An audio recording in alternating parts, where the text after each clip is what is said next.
یہ دیکھ لیجیے اس میں ابھی ہم لوگ کو سلیبس کیونکہ کمپلیٹ کرنا ہے، ہم زیادہ اختلافی بحث میں نہیں جائیں گے، یعنی جہاں پر ضروری ہے وہاں تو اس کو کور کروں گا. اس کے علاوہ جو جیسے پہلے ہم لوگ کا ایک یہ چلتا تھا کہ تمام احادیث کو بیان کرنا، پھر اس کے علت کے کون سے امام کیوں کون سے حدیث مانتے ہیں، ان چیزوں کی زیادہ ڈیٹیلس میں نہیں جائیں گے، بلکہ ابھی جو ضرورت ہے ضرورت کے تحت صرف جتنا کام ہے اتنا پڑھ کے آگے نکلیں گے. ٹھیک ہے، انشاءاللہ. تو شروع کیجئے. شروط الصلاح، نماز کے شرائط کیا کیا ہیں. اب سب سے پہلے بتا رہے ہیں کہ شرائط سے کیا مراد ہے.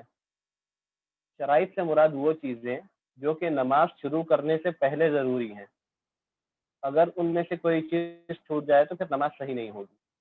بہت سارے لوگ اس میں کنفیوز ہوتے ہیں. فرائض اور شرائط اس کے درمیان فرق ہوتا ہے. شرائط جو ہے نماز کے لیے وہ نماز شروع کرنے سے پہلے کا معاملہ ہوتا ہے، اور فرائض جو ہیں وہ نماز شروع کرنے کے بعد نماز کے دوران کا معاملہ ہوتا ہے. ٹھیک، تو اس اعتبار سے شروط الصلاح یہ ما یجب علی المصلی فعلہ قبل الدخول فی الصلاح، جس کا کرنا نماز میں داخل ہونے سے پہلے پہلے جن چیزوں کا دھیان رکھنا، جن چیزوں کا پورا کرنا السلام علیکم. نمازی پر واجب ہوتا ہے. وعلیکم السلام. بحیث لو اخل باحدها بطلت الصلاح، اگر ان چیزوں میں سے کوئی ایک چیز بھی چھوٹ جاتی ہے تو ان کی نماز باطل ہو جاتی ہے. اور وہ نماز کے شرائط کیا کیا ہیں؟ اولاً اس میں سب سے پہلے یہ ضروری معلوم ہو کہ نماز کا وقت شروع ہو چکا ہے، نماز کا وقت داخل ہونا یہ ضروری ہے. کیوں؟ کیونکہ قرآن کریم میں آیت ہے ان الصلاۃ کانت علی المؤمنین کتابا موقوتا، کہ نماز جو ہے یہ مسلمانوں پر فرض کی گئی ہے مقررہ اوقات کے اندر. کتابا موقوتا یعنی مقررہ اوقات میں فرض کی گئی ہے. ایسا نہیں ہے کہ ابھی مغرب کا وقت شروع نہیں ہوا اور شام میں ہم مغرب کی نماز پڑھنا شروع کر دیں. تو اولاً سب سے پہلے ایک ضروری چیز یہ ہے کہ نماز کا وقت شروع ہو جائے، پہلی شرط یہ ہوگی. اس کے بعد دوسری چیز یہ ہے طہارت البدن، بدن کا پاک ہونا.